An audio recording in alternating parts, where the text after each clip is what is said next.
Jornal da Mix. Vocês devem ter acompanhado aí na mídia, né, que no dia 16 de setembro começou a campanha de prevenção ao retinoblastoma, de olho nos olhinhos, liderada pelo Thiago Leifert e a esposa, a Dayana Garbin, que descobriram que a filha tinha a doença pouco tempo depois que ela nasceu. Bom, além do retinoblastoma, né, a gente vai saber o que é isso e outros problemas da infância também. Para isso, a gente convidou o oftalmopediatra Ricardo Leyendecker para trazer todas essas informações para a gente. Doutor Ricardo, seja bem-vindo, bom dia. E queremos começar sabendo o que é o tal do retinoblastoma.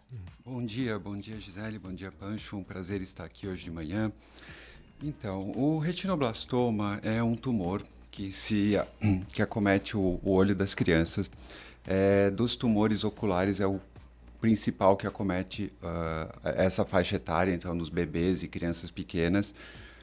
É uma doença bastante rara, mas extremamente grave, não só por comprometer a qualidade de visão em si, mas por ser um tumor, uma doença maligna que pode, se não tratada, acometer a própria vida, né, da criança. É mesmo? Não só a visão, mas também a vida da criança está em risco, no caso. O que acontece exatamente no retinoblastoma? O que é atingido no olho? Qual é o processo exatamente que faz essa doença? Então, o olho é formado por diversas camadas, né? A mais profunda delas é a retina, onde a imagem se forma, e é justamente nessas células da retina que se desenvolve esse tumor, essa doença. Por estar na retina, ela não é visível? Tem isso também? Da pessoa olhando para o olho da criança não é possível identificar ou tem algum sinal que pode ser identificado? Exato. Ele não é um tumor que se projeta inicialmente para o lado de fora, então o pai, a mãe, a família não vai visualizar nenhuma massa, nenhuma bolinha exteriorizando pelo olho, exceto em casos que já foi muito avançado, que aquele tumor cresceu lá do fundo de olho até a frente, mas aí já é tarde demais. Esse tumor ele vai ser visto em consultório pelo médico, pelo oftalmologista ao fazer o exame e pela família, pelo pediatra, por alguns sinais indiretos. Então aí é onde se fala da orientação. Que sinais indiretos seriam esses, doutor? Então, o mais comum, o mais precoce, a criança perde aquele reflexo vermelho normal do fundo de olho. Sabe quando você tira uma foto com flash? Antigamente, que os flashes eram muito fortes, hoje até já tem os recursos digitais que suprimem isso, mas que você sai com aquele olho bem vermelho na foto. Sim. Isso é o normal, porque você está, às vezes, num ambiente um pouco mais escuro, com a pupila dilatada, você recebe aquela luz súbita no fundo de olho. Qual é o normal? É você ter aquele olho de gato, vermelho do fundo de olho. Exato. Isso é o normal. Numa criança com retinoblastoma ou com outras doenças, que também podem causar essa alteração, em vez de você ter aquele reflexo vermelho normal, você tem um reflexo branco, pálido. E é a primeira coisa que tem que chamar a atenção. Que legal, ou seja, dá para fazer um teste, vamos dizer assim, em casa, né? Com um flash de câmera fotográfica, vamos dizer assim. Mas aí é um problema também, né? Porque a tecnologia dos celulares e máquinas, né, reduziram essa questão. Verdade. Aí isso dificulta para identificar, né? Mas se tiver uma câmera... Eu tenho uma câmera antiga, por exemplo. Eu digo, não necessariamente a câmera antiga, é só porque a criança tem que estar com o olho um pouquinho dilatado, não pode estar com a pupila muito fechadinha, porque senão você não vai perceber isso. Entendi. Agora, falando já desse reflexo, a maioria das pessoas já deve ter ouvido falar que hoje é lei no Brasil, há muitos anos, há mais de 10 ou 15, talvez até 20 anos, agora não me recordo, a obrigatoriedade do teste do olhinho na maternidade. A maioria das pessoas já ouviu falar do teste do olhinho, talvez não saiba para que serve. O teste do olhinho nada mais é do que isso. O pediatra pega a criança num ambiente escuro, examina com o pediatra, o neonatologista, o médico que está fazendo o atendimento desse bebê na maternidade, no berçário. E projeta com uma lanterna, porque não precisa ser o flash da máquina, claro, uma simples lanterna, e observa o retorno desse reflexo. Nós temos até aparelhos específicos que fazem isso com maior precisão e observa. Então, se o pediatra, na sala de parto, no berçário, observa que esse reflexo não está normal, imediatamente ele tem a obrigação de encaminhar essa criança para o oftalmologista. Entendi. Porque talvez ele não vá ter condições de afirmar um diagnóstico, mas é altamente suspeito e precisa ser avaliada essa criança. Há um indício, vamos encaminhar para o especialista para que ele avalie melhor com um teste mais apropriado, mais específico para isso. É isso que tem que ser feito, né? Exato. E também a mãe, o pai não vai levar a criança diretamente no oftalmologista. Nesse exame, que a criança faz periodicamente ali no primeiro ano de vida, tá sempre indo ao médico, né? Fazendo alguns exames, vacina e tal. Ali esse médico já pode fazer esse exame, então dá uma olhadinha para ver se realmente não tem algum sinal? Sim. Clínico geral ali, o pediatra? Sim, qualquer médico, qualquer profissional tem condições de fazer o exame, porque a gente falou, é bastante simples, não depende de tecnologia, de equipamentos especiais. Então, o pediatra, tanto na sala de parto, em consultório, às vezes o médico do posto de saúde, onde essa criança for frequentar, for fazer aquela puericultura, que é o acompanhamento normal do bebê, da criança, tem plenas condições de fazer. Esse blastoma, ele surge também depois, porque assim, se é obrigatório no momento do parto, depois do parto, vamos dizer assim, né? Ela pode surgir depois, pode acontecer da pessoa não detectar nada naquele momento, né, em que é obrigatório, mas pode surgir depois, anos depois, enfim, como é que... Qual que é o período, né, que exatamente. pode ser detectado esse retinoblastoma? Sim, na verdade, as estatísticas nos mostram que cerca de 60% dos tumores aparecem antes dos 2 anos de idade. Certo. Sendo que a grande maioria, mais de 95% dos casos, antes dos 5 anos. Então a gente observa que sim, tem um número razoável de crianças que ao nascer não vão apresentar a doença e podem apresentar essa doença até os 5 anos de idade. Depois dos 5 é extremamente raro, podendo acontecer, mas é muito raro. Ou seja, mesmo se não tiver, então, o diagnóstico no momento do nascimento, é importante que a pessoa faça acompanhamento para que, né, evitar qualquer problema, no caso, né? Exato. Ou prevenir, né? Exato. Com relação ao acompanhamento, uma coisa que a Sociedade Brasileira de Oftalmologia Pediátrica, a Sociedade Brasileira de Oftalmologia já recomenda, e eu vejo isso hoje em dia, os pediatras também estão já bastante conscientizados disso, que toda criança, independente de diagnóstico, independente se o pediatra achou alguma alteração, de tudo, deva ser avaliada por um oftalmopediatra especialista que tenha prática em examinar crianças, o ideal por volta dos 6 meses de idade. No máximo, até essa criança completar 1 ano. Justamente por conseguir se fazer um exame mais apurado. Tem alguma causa específica essa doença, doutor? Há alguma maneira de prevenir, de fazer com que ela não se manifeste? Infelizmente, não. Exceto o que a gente sabe é a questão de aconselhamento genético. Tem algumas estatísticas que falam que até 40% dos casos do retinoblastoma, eles têm uma origem genética por alguma alteração no DNA, né, nos genes dessa criança, que são os casos que você vai encontrar familiares. Então, às vezes, um tio já teve, um primo. Então, se você detecta que aquela pessoa que teve a doença tinha essa alteração genética, toda a família, então todas as crianças que nascem nessa família têm que ter um cuidado redobrado. Então, assim, 40% dos casos, as estatísticas nos dizem que são familiares, e os outros 60% são o que a gente chama de esporádico, que pode acontecer com qualquer um, em qualquer pessoa. O estrabismo também pode ser um sinal de retinoblastoma? Pode sem dúvida. Por quê? Porque o retinoblastoma, o que ele vai causar? Em primeiro momento, ele começa a causar uma baixa de visão, e essa baixa de visão pode levar a outros sintomas. Então, ao estrabismo, a família, de repente, perceber que o comportamento dessa criança não está normal, não observa os brinquedinhos, não sabe? Você percebe, a mãe, o pai que é atento, percebe que aquela criança não está enxergando como deveria. O próprio pediatra no exame também consegue perceber isso. Mas é bom os pais ou quem cuida das crianças, né, estarem atentas para qualquer mudança de comportamento também que pode indicar aí algum problema, né? Exato.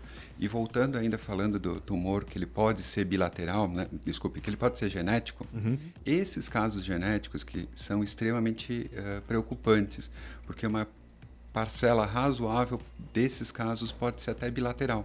A criança pode ter o tumor nos 2 olhos, então o que é mais dramático ainda, que você vai ter que tratar os 2 olhos, podendo ter consequência para a visão de ambos os olhos dessa criança. E por falar em tratamento, como é que é feito o tratamento do retinoblastoma? Dá para se falar numa porcentagem de cura? Como é que é esse processo? Com relação ao tratamento, antigamente não existia, antigamente eu digo questão de 20, 30 anos atrás, até talvez pela falta de diagnóstico mais tardio, o tratamento muitas vezes envolvia apenas a cirurgia. Ou seja, tinha que tirar esse tumor, em alguns casos mais dramáticos, você tinha que retirar o olho inteiro. Hoje já existem outras alternativas de tratamento, então o diagnóstico precoce entra nisso, tratamento com laser no fundo de olho, quimioterapia, radioterapia, e se reserva a cirurgia ainda, a remoção do globo ocular, para os casos mais graves da doença. Mas esses tratamentos fazem com que a criança tenha preservado a visão ou não? A visão fica comprometida, ela só vai manter ali o órgão para questões estéticas, vamos dizer assim? Não, o tratamento consegue preservar a visão. Existem muitos casos já de diagnóstico precoce que, justamente por essas campanhas de conscientização, teste do olhinho, se diagnostica cada vez mais cedo a doença, que você consegue tratar com laser, tratar com quimioterapia, preservando a visão da criança. Bacana. Por vezes uma visão normal ou muito próxima do normal. Com relação à cura, o que se quando se fala em oncologia, o que se classifica, o que se determina como cura? Que essa criança passou mais de 5 anos sem evidências da doença. Entendi. Certo? Então, os estudos hoje mostram que nos estágios iniciais da doença, nós temos uma chance de cura superior a 80%, chegando até a 90% em alguns estudos. Então, é um percentual Bem bastante alto. expressivo. Ah, com certeza, não tenha dúvida. Doutor, a gente sabe que a retinoblastia é uma doença que agora a gente está falando bastante por conta dessa mídia que ela recebeu, mas a gente sabe que outras doenças também são... É preciso cuidar, né? Nessa idade, nesses primeiros 5 anos de vida. O que o senhor destaca de outras doenças que a gente também precisa ficar atento e sinais que a gente precisa observar? Exato. O retinoblastoma, como a gente falou, é a doença talvez mais grave. Ainda bem que é uma doença rara. O Ministério da Saúde hoje fala do retinoblastoma cerca de 400 casos por ano no Brasil inteiro. Então, não é uma doença muito grave, nós temos que ficar muito atentos. Mas, felizmente, não é tão frequente assim. Agora, o teste do olhinho, ele tem o objetivo de diagnosticar algumas doenças, fazer a suspeita de algumas doenças. Então, ele pode estar alterado. Nos casos do retinoblastoma, sim. Casos de catarata congênita, casos de cicatrizes ou lesões no fundo de olho e, inclusive, em casos de estrabismo, justamente por a criança ter esse desvio ocular. Daí a importância do teste do olhinho. É um exame extremamente simples, barato, que consegue fazer, talvez não um diagnóstico definitivo, mas abrir uma suspeita para uma gama de doenças que são muito importantes. Por exemplo, catarata infantil, catarata congênita. A maioria das pessoas talvez não saiba, mas criança pode ter catarata. Bebê pode nascer com catarata. É extremamente raro também, ainda bem, mas pode. Também é uma doença que ameaça a qualidade de visão, não vai ameaçar a vida de forma nenhuma, mas compromete a qualidade de visão e tem que ser operado com urgência, tem que se intervir muito precocemente. Para quê? Para permitir que esse olho dessa criança se desenvolva normalmente. Plenamente, exato, com uma boa visão. Maravilha. Não, tá ótimo para mim. Tem alguma outra dúvida? Só para lembrar, né, que o Manda teste do olhinho, né, a gente sabe, assim como o teste do pezinho e outros testes que são feitos assim que o bebê nasce, tem que ressaltar isso, né, doutor? Fica de olho no olhinho, né? Porque esse teste ele é gratuito ali na maternidade, né? Não vou saber dizer os detalhes agora, mas enfim, ele é obrigatório. Pai e a mãe precisam estar atentos, saber qual o resultado e, obviamente, quando dá alguma alteração, a equipe médica já manda, né, para um especialista, enfim. Mas ele é fundamental ali já no primeiro momento que o bebê nasce e depois aí nesses 5 anos esse acompanhamento. Acho que esse é o fundamental. Exato. A mensagem é essa, o teste ele é obrigatório, ele é gratuito, em qualquer maternidade do Brasil ele tem que ser feito. Os pais podem observar, normalmente o pediatra anota isso naquela caderneta de saúde que você recebe quando a criança vai de alta do hospital, recém-nascido. Então, é uma coisa que tem que ser feita e tem que ser cobrado. Se por algum motivo isso falhou, não foi feito, o pediatra na primeira consulta tem plenas condições de fazer isso no consultório. E só voltando um pouquinho, a gente falando da prevenção, eu ressalto a importância também dessas crianças passarem, além do pediatra, com 6 meses, um pouquinho mais, um pouquinho menos, no máximo, como eu falei antes, até 1 ano de vida, com um oftalmologista, por conta dessas outras doenças. Claro. Por vezes, a criança pode ter Estrabismo, que passou despercebido. Pode ter um grau muito alto, que passou despercebido. Quer dizer, vai passar despercebido porque não é função do teste do olhinho diagnosticar isso. Então, isso só um oftalmologista vai conseguir diagnosticar. E são tudo doenças, alterações no olho dessas crianças que perfeitamente podem ser tratadas. E quanto antes, melhor, imagino eu. Exato, exato. Porque hoje a gente trabalha com um limite, quando nós falamos em desenvolvimento visual da criança, um limite de 6 a 7 anos de idade.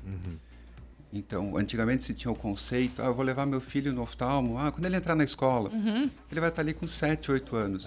Com 7, 8 anos, nós perdemos, às vezes, a oportunidade de tratar muitas das patologias que acometem essas crianças que poderiam ter um desfecho, um resultado muito, muito melhor.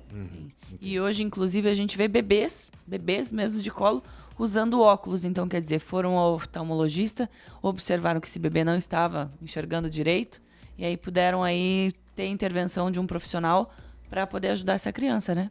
Isso, com certeza. Maravilha. Dr. Ricardo Zadrosny Leyendecker, oftalmopediatra, especialista aqui nessa eu ia dizer especialista na especialidade, né? Meio óbvio, né? Mas agradeço a tua participação aqui para falar um pouquinho sobre esqueci o nome, blastoma? Retinoblastoma. Sobre retinoblastoma e outras doenças também que podem acometer aí crianças, nos olhos das crianças, né? Obrigado mais uma vez pela sua participação, doutor. Eu agradeço a oportunidade e um abraço a todos. Bom dia. Obrigada, doutor Ricardo. Ótima semana e obrigada por estar aqui com a gente. 7h45, 7h45. Daqui a pouco a gente volta com mais informações para você e também com as informações do trânsito aqui da cidade já. Jornal da Mix. Oferecimento. Uniaselv. É EAD. É semipresencial. É do seu jeito. Tarpan. A sua concessionária Toyota para Blumenau e Rio do Sul. Pensou Toyota, pensou Tarpan. Para poupar ou investir no futuro é simples. Escolha a Cressol. E Cooper Super. Compre online em minhacoper.com.br.